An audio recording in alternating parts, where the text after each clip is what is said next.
आज की वीडियो में हमारा विषय है तीसरी आँख या नज़र खोलना या बातनी आँख, जो भी कहिए। तो इस वीडियो को चूँकि हिंदू मुस्लिम सभी समुदाय के लोग देखते हैं, इसलिए मैं उनके हिसाब से इसको बता रहा हूँ, क्योंकि इस विषय को लेकर भी बहुत ज़्यादा मूर्खता विद्यमान है और लोग यूट्यूब से यहाँ वहाँ पढ़ कर के दुनिया भर के चक्करों में फंसते चले जा रहे हैं। तो लेकिन उसके पहले मैं कुछ ये दर्शक लोग अपने हैं जो उनका सवाल है। एक दर्शक है, उन्होंने पूछा है सवाल कि जो है परी के विषय में बताइए, परी का वीडियो बताइए। अमल तो देखिए, अमल की तो मैं पहले ही बता चुका हूँ कि हम लोग कोई भी अमल बताएंगे नहीं यूट्यूब पे करने के लिए, क्योंकि ये इस परंपरा के ही खिलाफ़ है। ये मूर्ख बनाने वाली बात है। विद्याएं कोई भी जो है प्रॉपर जब गुरु के शरण में आकर के ही कोई सीख सकता है। हम लोगों ने अपने जीवन के 25 साल, सन 2000 से तो मैं साधना कर रहा हूँ, 25 वर्ष तो मुझे हो गए। तो इस तरीके से यूट्यूब पे करनी होती तो फिर इतने वर्ष जीवन के क्यों लगाए होते। तो हमारी संस्था से हमसे कभी आप ये उम्मीद ना करें कि हम आपको कोई साधना यूट्यूब पे बता देंगे करने के लिए, ताकि आप भी मरो और हम भी अपना कर्म ख़राब करें आपको मार करके। तो ये नहीं होगा। हम लोग आपको फंसने से बचने के लिए जानकारी देते हैं, जितना हमारे बुज़ुर्गों से हमें इजाज़त है या ईश्वरीय शक्तियों से इजाज़त है। इसलिए अब बचाना हमारा काम है, बाकी आप जिसमें जाओ वो आपकी मर्ज़ी है। परी के संबंध में, परी और इस्लाम में परी और हिंदू धर्म में जो है अप्सराएँ ये एक ही होती हैं। ये साधना वर्ग में आती हैं, लेकिन ये नूरी इल्म की साधना नहीं है। ये सिफली इल्म की साधना में अब आती है एक तरीके से, क्योंकि किसी भी मखलूक को अल्लाह ही जो हो उसको ताबे करने का हमारे वहाँ नूरी अमल में, चाहे दरगाहों का सिलसिला हो चाहे हिंदू धर्म में हो, जो है इजाज़त नहीं है। उनको कैद करना, फंसाना, उनको सिद्ध करना कि वो आपके ताबे हो जाएं, वो कहीं से भी हम लोग अलाउ नहीं करते हैं।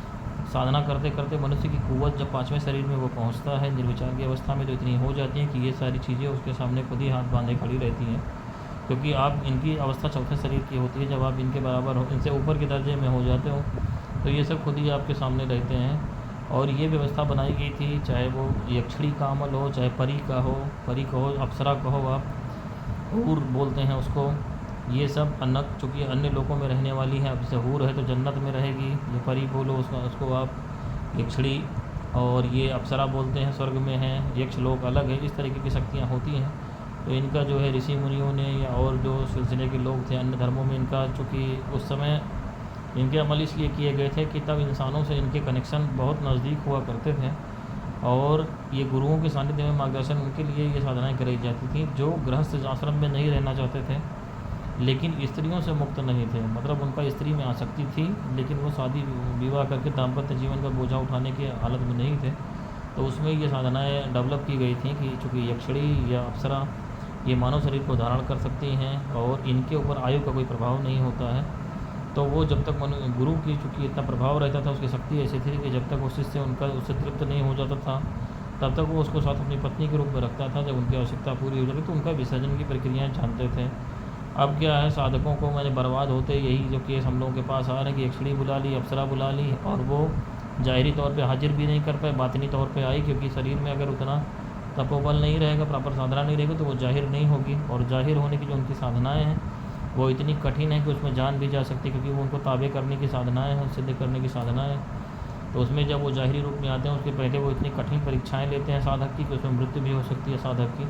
तो मैं ऐसे रास्ते पर चलने के लिए किसी नहीं कहूँगा कि किसी भी मखलूक को, चाहे वो कोई भी हो, जिन्न हो, परी हो, नारसिंह हो, देव हो, दानव हो, किसी को भी आप अप्सरा हो, अगर ताबे करने की कोशिश करोगे तो आप मरने के लिए तैयार रहो। अगर गुरु नहीं कामिल है और आप उसको कर नहीं पाए तो आप उसका मरना तय है। और अगर आपने उसको ताबे कर भी लिया तो आप समझ लीजिए कि यक्षिणी और अप्सरा के केस में ये है कि ये हमेशा आपको मार करके अपने लोक में ले जाना चाहेंगी, क्योंकि इनकी आयु हज़ारों वर्षों में होती है। 1000 साल है, 500 साल, इस तरीके से। और मनुष्य की आयु सीमित होती है, 100 साल भी नहीं होती है। तो ये यही चाहते हैं कि अब चूँकि ये आपके साथ जुड़ जाते हैं, तो ये चाहते हैं कि आपका इनका साथ ना छूटे। इनकी आसक्ति इस प्रकार की होती है, तो वो आपको वही चाहेंगे कि आपकी मृत्यु हो जाए और वो आपको अपने योग मतलब लोक में लेते जाएँ। चाहे यक्षिणी है तो यक्ष लोक में ले जाएगी, अप्सरा है तो वो आपको चाहे उसी तरीके से अपने लोकों में ले जाएगी।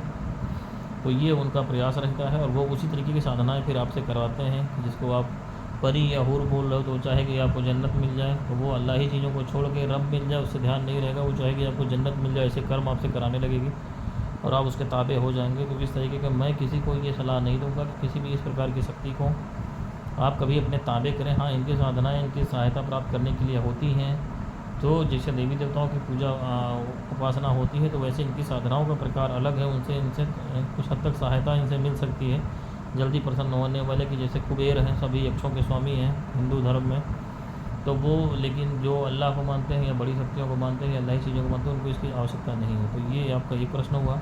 दूसरे एक व्यूवर है इनका ये है कि जो वशीकरण जिसके ऊपर किया जा रहा हो, जो कराने वाला, दोनों का जादू जिन्नात से फ्री होना ज़रूरी है। जिसके ऊपर किया जा रहा है उसका तो अत्यंत आवश्यक है कि कम से कम उसी मकसद से किसी और ने ना कराया हो।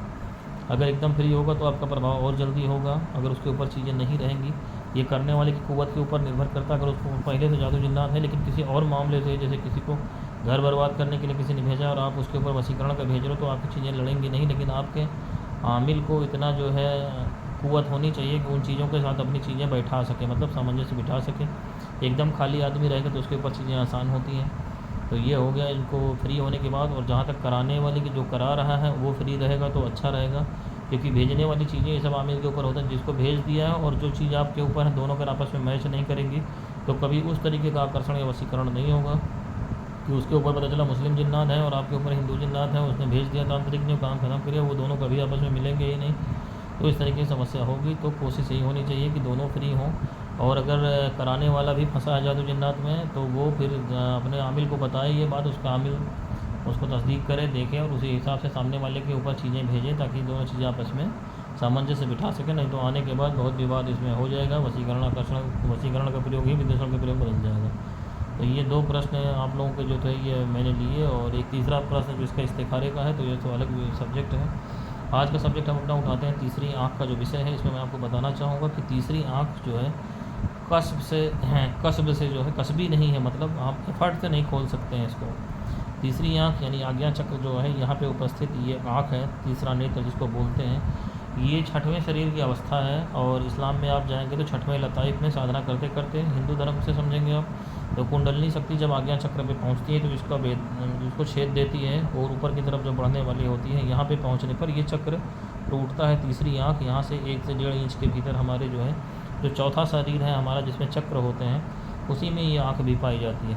तो ये अपने आप खुलती हैं उसमें, या इस्लाम में करेंगे तो करते करते करते जब आपकी मार्फत की स्थिति आती है, यानी जब शरीयत और तरीक़त ये दो निकल गया, अब आया मार्फत। मार्फत में मैं हूँ, रब है और पूरी दुनिया नहीं रह जाती, तब ये आँख खुलती है। तो ये इसलिए कहते हैं कि कसबी नहीं है, आप इसको एफर्ट से नहीं कर सकते। रब को पाने की जो कोशिश कर रहा है उसकी ये आँख रब के जरिए खोली जाती है, तो रब ही उसको रोशन करता है। तो ये हुई तीसरी आँख की बात। तीसरी आँख खुलने पर मस्तिष्क का एक हिस्सा जो अचेतन में है वो सक्रिय हो जाता है, जिससे हम जो है यहीं पृथ्वी पर रहते रहते हुए इसी शरीर में रहते हैं। क्योंकि हम छठवें शरीर की अवस्था तब हमारी हो जाती है, छठवें लताइफ में आगे प्रवेश कर जाता है, तो वो सभी दुनिया में जो एक अल्लाही निज़ाम बना हुआ है वो कुछ भी देख सकता है। फिर उसके नाम अर्श से फर्श तक जैसे कहते हैं, कुछ भी उसके लिए जो है अल्लाही निज़ाम में फिर आँखों से ओझल नहीं है। यहीं से बैठे बैठे वो जन्नत देख सकता है, यहीं से बैठे बैठे हिंदू फिलासफी में आप जाएंगे तो पृथ्वी के ऊपर जितने लोग हैं, नीचे जो लोग हैं, सब कुछ वो देख सकता है। तो वो बहुत ऊंची चीज़ है और वो साधना से हासिल ऐसे नहीं की जा सकती। जो ईश्वर को खोज रहे हैं उन्हीं को वो अवस्था उपलब्ध होती है कि कुंडली की छठवें शरीर में पहुंचने पर या छठवें लताइफ में प्रवेश होने पर। अब ये अमलियात में जो आता है तीसरी आँख ये क्या है?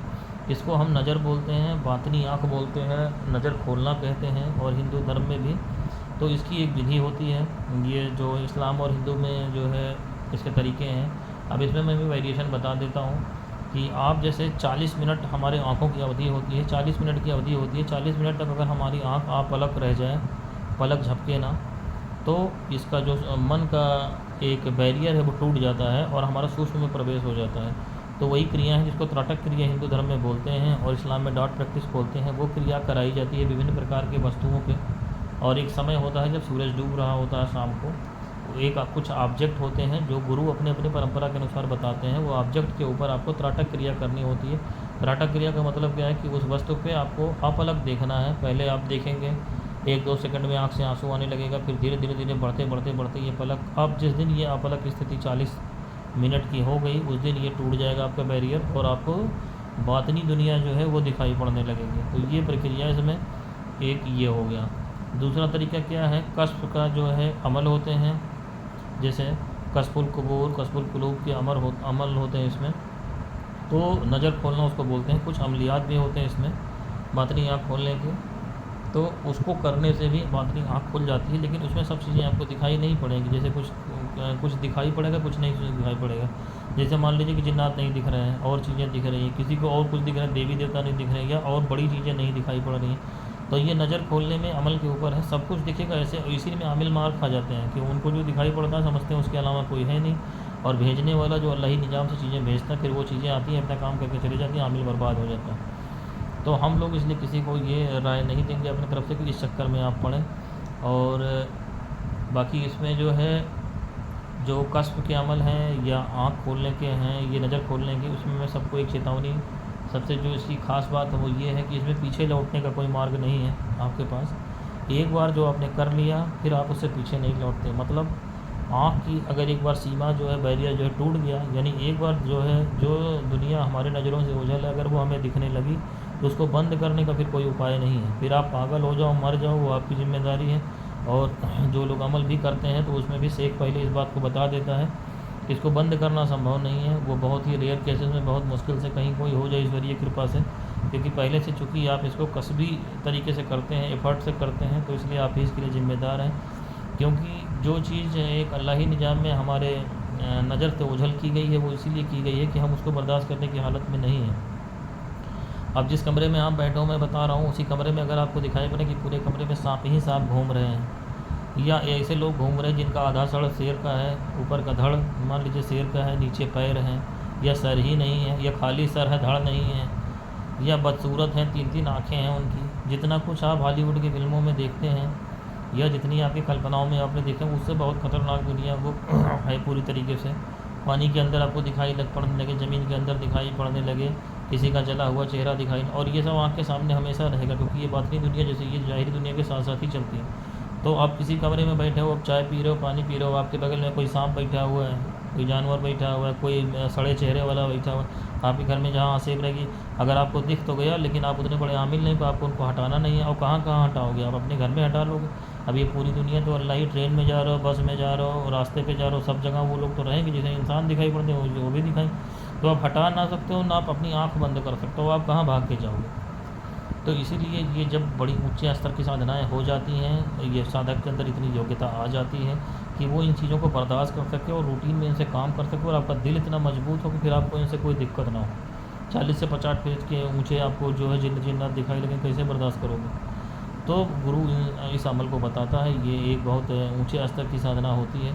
हमारे एक मित्र हैं, आमिल हैं, उनको उनके पिताजी ने जो है अपने गुरु की बात ना मानते हुए, या जिस तरीके से भी, या उनकी योग्यता दिखे जैसे भी, उनको ये अमल करा दिया। उनको आँखों में उनके मिल गई बातनी क़ुव्वत, लेकिन मैं उनको देखता हूँ कि वो जो है अभी भी परेशान ही रहते हैं, क्योंकि वो कभी हंस ही नहीं पाते दिन भर में। उनके साथ दिक्कत यही कि जब वो रहते हैं हम लोगों के साथ, तो उनके ये बातनी दुनिया उनके चारों ओर रहती।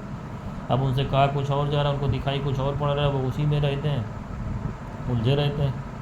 तो ये बहुत बड़ी मुसीबत है कि अगर कोई अल्लाह ही चीज़ उठले। हाँ, साधना से आपकी आंतरिक स्थिति ऐसी हो जाए कि आप मन के प्रभाव में ना रहें, भाव के प्रभाव में ना रहें, आपको घटनाओं का प्रभाव ना हो। अब कोई आदमी आ जाए, आपको कष्ट बोलते हो, पता चल जाए उसका एक्सीडेंट होने वाला, और एक्सीडेंट रोकने का तरीका आपको ना आया, तो आप क्या करोगे? अपने आप को असहाय देखोगे, उसको मरते हुए देख रहे हो, बचा नहीं पा रहे हो।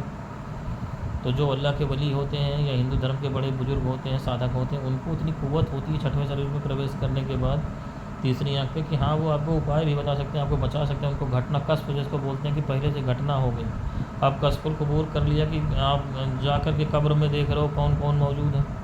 अब कब्र के हालात संभालना ना आया तो क्या होगा? बुजुर्गान दीन तो सभी कब्रों में है नहीं, बुजुर्गों से गए मिले चलो ठीक है, लेकिन सभी कब्रें दिखाई पड़ने लगेंगी, तो अब उनको देख के आप पगलाओगे। या ऐसा अमल कर लिया कि दूसरे की दिल बैठे बैठे दूसरे की हालत देख रहे हो, आप बैठ के अपने रिश्तेदारों को देख रहे हो, तो उसमें बिना कपड़े के औरतें दिखाई पड़ रही हैं, तुम्हारी बहन बेटियां भी उसी में हैं, तो उनको नंगे बदन देखोगे बिना कपड़ों के। तो इसलिए ये सारी चीज़ें बहुत सोच समझ के, ये यूट्यूब में यहाँ वहाँ जो बताते हैं ऐसा नहीं है, आपकी ज़िंदगी नर्क से बदतर हो जाएगी। तो इसलिए इसको कोई देख करके कहीं इस तरीके की कोशिश ना करे। जब साधना करने के बाद इतनी क़ुव्वत अपने शिष्य की हो जाती है कि वो जो है तंत्र विद्या में कोई भी काम कर सके, यानी सारे शांति कर्मों को, खट कर्मों को करने में सक्षम हो जाता है, चाहे हिंदू विधि से चाहे मुस्लिम विधि से हो। उसका डर ख़त्म हो जाता है, किसी भी जो है बातिनी मखलूक को वो संभाल सकता है। इतनी क़ुव्वत उसकी हो जाए, बड़ी से बड़ी चीज़ें जो उसको संभाल सकता है, शमशान की कोई चीज़ हो संभाल सकता है, तब गुरु फिर उसको इस साधना के लिए अनुमति देता है कि जो तुम्हारे सामने आएगा कम से कम उसको संभाल तो पाओगे, ज़बरदस्ती तुम्हारे ताबे नहीं रहेगा। तो ये है पूरा इसका विज्ञान जो है। मैं समझता हूँ कि इतनी जानकारी आपके लिए पर्याप्त है। बाकी जो है और कुछ ना समझ में आए तो आप व्हाट्सअप नंबर पे या हमको मैसेज करके जो है इसको पूछ सकते हैं। आज के लिए इतना ही। ठीक है।